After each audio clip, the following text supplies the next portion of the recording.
Real life లోనే కాదు political life లో కూడా సెంటిమెంట్ కు చాలా ప్రాధాన్యం ఇస్తారు నాయకులు. ఆ జిల్లాలో వైసీపీ కీలక నేత అలాంటి సెంటిమెంట్ నే మరోసారి నమ్ముకున్నట్టు తెలుస్తోంది. అంతేకాదు వారసుడికి కూడా అదే కోణంలో లైన్ క్లియర్ చేశారట. ఇంతకీ ఎవరా నాయకుడు, ఏంటా సెంటిమెంట్? తండ్రి బాటలో తనయుడు రవీంద్రనాథ్ రెడ్డి వారసుడికి లైన్ క్లియర్.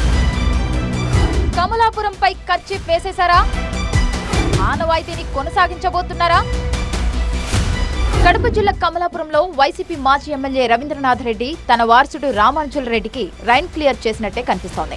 సెంటిమెంట్ గా తనకు అచ్చొచ్చిన స్థానం కావడంతో అక్కడే కుమారుణ్ణి కూడా బరిలో దింపాలని ఈ సీనియర్ నేత సీరియస్ గా వర్కౌట్ చేస్తున్నట్టు ప్రచారం జరుగుతోంది. తన ప్రస్థానం మొదలైన చింతకొమ్మ దిన్నె నుంచే జెడ్పీటీసీగా కొడుకును గెలిపించుకున్న ఆయన ఇప్పుడు వారసుడిని ఎమ్మెల్యేగా చూడాలని ఆశపడుతున్నారట. అందుకు తగ్గట్టే హైకమాండ్ సైడ్ నుంచి లైన్ క్లియర్ చేసుకుంటున్నట్టు తెలుస్తోంది. క్యాన్వా అనే ఫ్రీ టూల్ని యూజ్ చేసుకుని ఎటువంటి డిజైన్ అయినా మనమైతే సింపుల్గా చేసుకోవచ్చు. అది ఎలాగో నేర్చుకుందాం అనుకుంటున్నారా? అయితే ఫ్రీడమ్ యాప్ని డౌన్లోడ్ చేసుకోండి. ప్రస్తుతం జెడ్పీటీసీగా ఉన్న రామానుజుల్ రెడ్డి రానున్న కాలంలో ఎమ్మెల్యే కావడం ఖాయమన్న ధీమాతో ఉన్నారు అనుచరులు.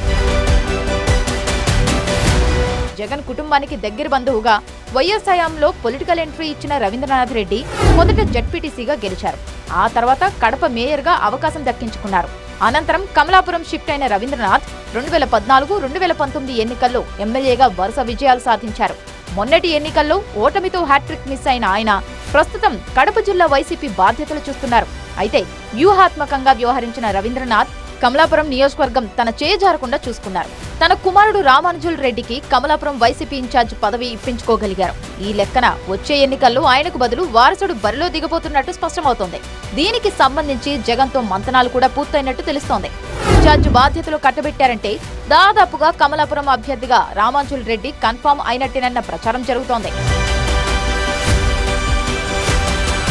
తాను ఏ స్థానం నుంచి అయితే అసెంబ్లీలో అడుగుపెట్టారో అదే ఇలాఖా నుంచి కుమారుణ్ణి సైతం చట్టసభకు పంపాలన్నది రవీంద్రనాథ్ రెడ్డి ప్రయత్నంగా తెలుస్తోంది. అయితే కమలాపురం నియోజకవర్గంలో వరుసగా 2 సార్లు గెలిచిన నాయకులు మూడోసారి గెలిచిన దాఖలాలు లేవు.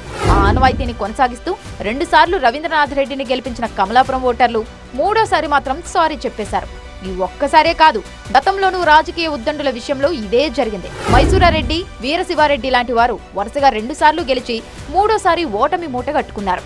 ఈ సెంటిమెంట్ ని గట్టిగా నమ్ముతున్న రవీంద్రనాథ్ కుమారుడు కూడా అంచెలంచెలుగా ఎదగాలన్న ఆశతో ఈ స్థానాన్ని ఎంపిక చేసుకున్నట్టు తెలుస్తోంది.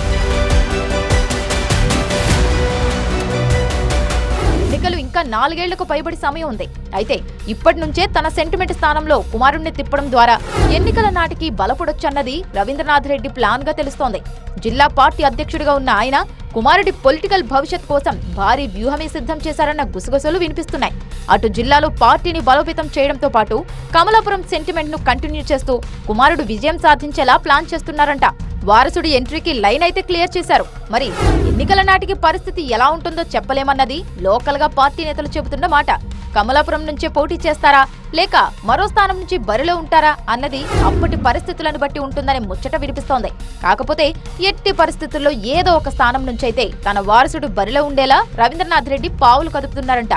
మరి కుమారుడు అసెంబ్లీకి పోటీ చేస్తే ఆయన పైనం ఎటువైపు అన్నది ఇప్పుడు సస్పెన్స్ గానే మారింది.